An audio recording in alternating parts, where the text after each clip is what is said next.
Qardaş, şəhərlər də oyatmışam bu dağların uzağında.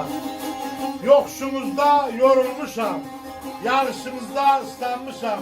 Vallahi mən də sizə vurulmuşam o da bu dağların uzağında. Var ol, var ol. Pola doğrumla inan, havası hoş, suyu derman. 100 yıl çeşse kodarmaram sizi kim kardeşlerim uzağında. Sağ ol. Sağ olasın. Var ol, var ol. Deyirəm belə olmuşam madalara, bulaqlarını ey bulunur. Kəməylə mən oy oy bulaqlarını ey bulaqlarım. Kəməylə mən ey bulaqlarını oy oy. Var ol. Gidilir aralara balalar sana yemin ey. Ayacan demedim mi? Bağlar oy oy heç kəsin. Nerede çek?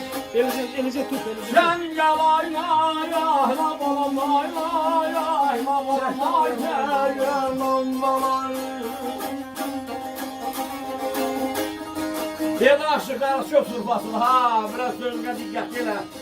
Görək şair mədətdən aşığına versinlərdən sağlıq.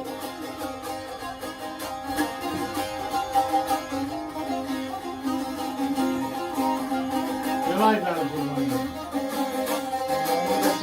Gittikdən qoçaqlıqdan söz düşsə, igid olmaq. Qoçaq olmaq, qara söpə yanaşır. Döyüş vuruş məqamları geçsə, ağır qalıb, qılınc çalmaq, qara söpə yanaşır. Bədöy köhlən yorularım yerişdə. Mərd igidilər, utanarım görüşdə. Toyda, şanda, xeyir, şərdə, hər işdə. Surfa açmaq, qara söpə yanaşır. Sağ ol. Mədəd rəssam. Eşqi ümman köllülər, küməsi dar, kişilikdən əl çəkər. Aşıq qardaş, bugün bizə qonaq gəl, qonaq almaq, qara söpə yarasın. Şair mədədi ruhu şad olsun. Hafıza can sağlığı.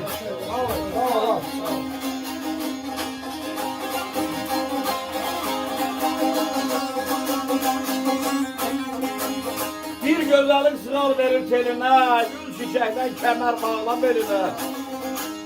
Oğlan gör düşey olmasına eline, kimdə kəsə qonaq edə xəngər, aşıq yenə mənim elim var. Cana qardaş, sağ ol.